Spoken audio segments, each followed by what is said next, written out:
Item 10B, receive an oral report regarding the establishment of a trust fund to cover long-term city costs associated with the September 9th Glenview explosion and fire. Thank you, Mr. Mayor, members of the City Council. The purpose of the report tonight is strictly informational, and it is intended to provide you a brief overview and update on the status of a trust fund that has been established by PG&E for the benefit of the City of San Bruno. And specifically, the trust is intended as a means to implement PG&E's previous and its ongoing commitment to assure that the city is not damaged financially and will have the necessary resources without burdening taxpayers to deal with the unknown amount of costs associated with the response to, recovery from, and the long-term impacts of the Glenview explosion and fire. At this time, and probably for the foreseeable future, the city does not have a real ability to accurately predict what the long-term cost of the full response and recovery will be over what period of time, and costs will continue to be incurred. How long will it take? That is something that remains unknown to us.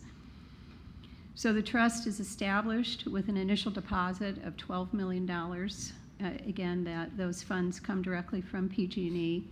They're deposited to a trust that will be managed by an independent trustee to whom the city will present its requests for reimbursement and documentation for those reimbursements in order that the trustee might approve and facilitate reimbursement to the city. As I indicated, our ability to predict, and frankly PG&E's ability or anybody's ability to predict what the total long-term cost to the city will be. The trust is established with an initial deposit amount, but it has a provision for additional deposits that might be made as needed up to a maximum of $70 million.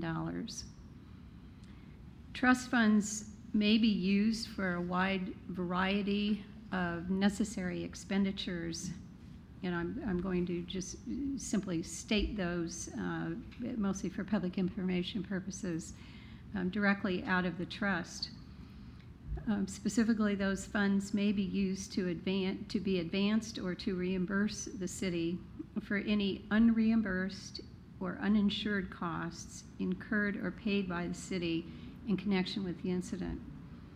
These costs might include, but are not limited to, professional, consulting, travel, staffing, other municipal costs, cleanup, repairs, remediation, attorney's fees and costs, investigation and response costs. And again, those are only a few of the examples of the types of costs that may be encountered by the city and that may need to be reimbursed to the city. On the other hand, there are certain exclusions from the costs to which trust funds might be applied.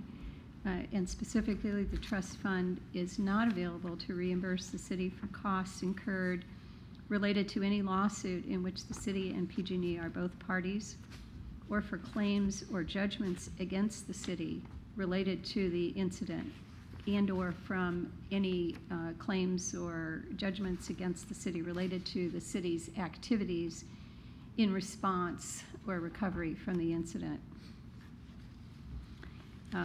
As the City Council is aware, the city's costs to date have been very high, and the majority of those costs have already been recovered through a claims process that is part of the state's disaster assistance program.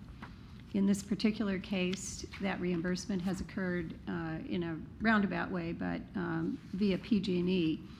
And those costs for response and primarily for the immediate response to the incident that this city provided are just over $800,000. And the majority of those costs were incurred, as I indicated, in the immediate response period of the first several weeks following the incident. Additional costs have been incurred but not yet reimbursed for things like reconstruction of retaining walls and drainage improvements, costs associated, both legal and consulting costs, as well as staff costs associated with our participation in the NTSB investigation and other related activities. In addition to that, we will be evaluating how the countless number of city staff hours that have been diverted from the public's normal business, including things such as participation in investigative and regulatory proceedings. We will be evaluating how those costs might be appropriately captured and potentially reimbursed through the trust. Lastly, and significantly, the city is proceeding with its plans to not only assist residents in rebuilding their own properties. You have waived fees and charges associated with building permits. Those costs will be considered for reimbursement by the trust, or those revenues, those lost revenues. But additionally, there is a very significant expense yet to be incurred by the city associated with rebuilding, planning for, and rebuilding its infrastructure, including roads, sidewalks, sewer, water, storm drains, and other utilities. So we see this path in front of us still to be long and potentially expensive.